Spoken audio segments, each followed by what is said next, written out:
Assalamualaikum warahmatullahi wabarakatuh. Alhamdulillahi rabbil alamin. Wassalatu wassalamu ala ashrafil anbiya'i wal mursalin Muhammadin wa ala alihi wa sahbihi ajma'in. Walhamdulillahi rabbil alamin.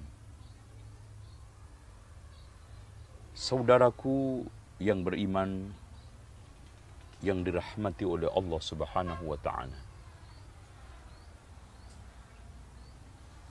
Kita banyak temukan muamalah yang paling populer dan menyita banyak waktu, tenaga, pikiran orang, yaitu utang piutang. Yang lebih parah lagi, utang piutang dijadikan sebagai kebiasaan, bahkan diprogramkan. Sehingga kita banyak temukan orang yang melakukan utang piutang sangat sistematik prosedurnya dan juga hal-hal yang terkait dengan pengelolaannya. Padahal utang itu berat, hampir seperti janji. Maka janji itu adalah utang. Utang itu adalah janji, harus dikembalikan. Kita banyak temukan sifat orang mudah meminta pinjaman tetapi sulit untuk mengembalikan. Justru kebiasaan yang dihidupkan adalah gali lubang, tutup lubang. Malah, bukan hanya gali lubang, tutup lubang, tapi gali lubang, tutupnya lupa. Padahal, kalau seandainya utang tersebut tidak dibayar di akhirat, di dunia, maka di akhirat juga akan dibayar. Bahkan lebih berat. Karena Rasulullah Shallallahu Alaihi Wasallam menegaskan, nafsul mu'min mu'allaqatun bidainihi hatta yuqda anhu. Jiwa seorang mukmin tergadai oleh utangnya sampai dibayar. Bukankah kita mendapatkan banyak penjelasan dari beberapa asatidz dan masyayikh adanya suatu riwayat roh mukmin tertahan karena utangnya. Oleh karena itu, saudaraku yang dirahmati oleh Allah, usahakan dikembalikan, usahakan dibayar utang. Apalagi Rasulullah Shallallahu Alaihi Wasallam menegaskan, man kana lahu madlamatun li akhihi min irdin aw malin فَلْيَتَحَلَّلْهُ الْيَوْمَ قَبْلَ أَلَّا يَكُونَ هُنَاكَ دِينَارٌ وَلَا دِرْهَمٌ إِلَّا الْحَسَنَاتِ. Barang siapa yang memiliki kezaliman, baik berupa kehormatan dan juga harta atas saudaranya, hendaknya minta dihalalkan sebelum nanti hari tidak ada dinar, tidak ada dirham, melainkan kebaikan. Makanya menunda-nundanya orang bayar utang itu, kata Rasulullah, matlul ghaniyyi zulmun. Menunda-nundanya orang membayar hutang adalah zalim. Dan kezaliman itu, kata Rasulullah sallallahu alaihi wasallam, ittaqudz zulma fa innahu zulumatun yaumal qiyamah. Waspadalah kamu terhadap kezaliman, karena kezaliman adalah kegelapan di hari kiamat. Kalau memang seperti itu, Allah Subhanahu wa ta'ala juga tegaskan dalam hadis qudsi, ya ibadi inni haramtu dzulma ala nafsi faj'altuhu bainakum muharraman fala tadzalamu. Wahai hambaku, saya telah haramkan kezaliman atas diriku. Dan aku haramkan atas kalian, jangan kalian saling menzaliminya.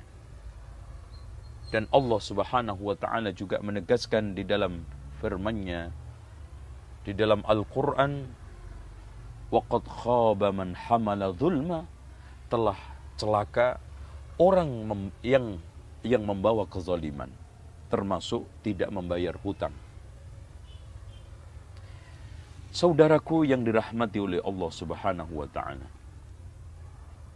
bukankah kita mendapatkan satu riwayat yang sahih ada di dalam Bukhari dan Muslim, di mana Rasulullah SAW menjelaskan tentang orang bangkrut, muflis, yaitu orang yang datang di hari kiamat membawa pahala puasa, sholat, zakat, sedekah. Kenapa? Qad syatama hadza, telah mencaci orang ini. Wa dharaba hadza, memukul orang itu. Wa safaka dzama hadza, mengalirkan darah si fulan.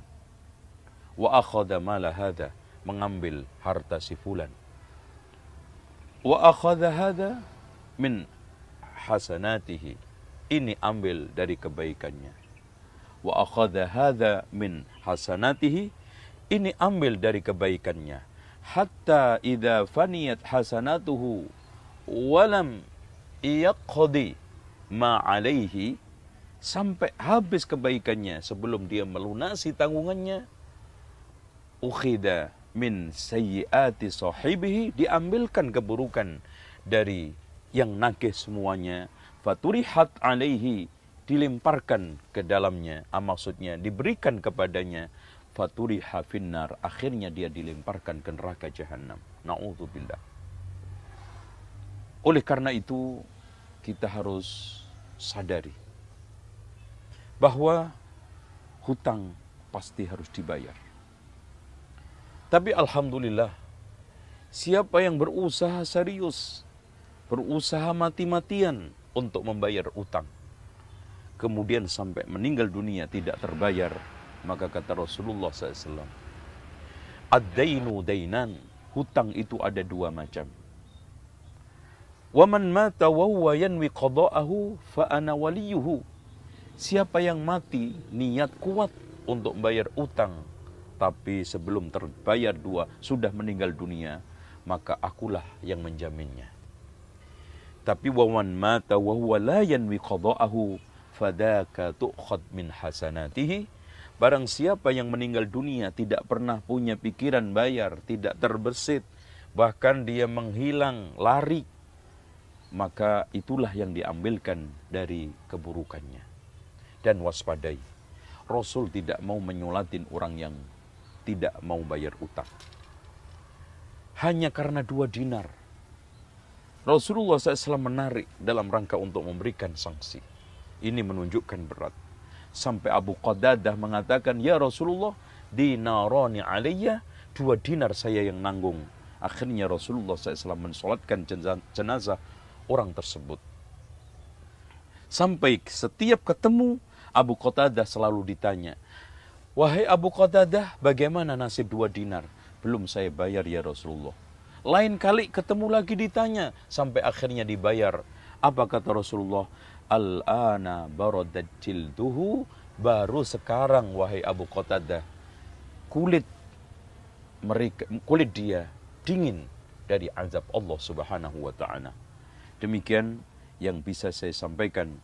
Mudah-mudahan kita semuanya termasuk orang-orang yang memperhatikan tanggungan-tanggungan sebelum kita meninggal dunia, ya, utang-utang kita selesaikan sebelum kita meninggal dunia, dan akhirnya tidak menjadi sandungan berat kita menghadap Allah Subhanahu wa taala. Demikian aqulu qauli hadza wastaghfirullaha li wa lakum wastaghfirullahal azim innallaha huwal ghafurur rahim. Wassalamualaikum warahmatullahi wabarakatuh.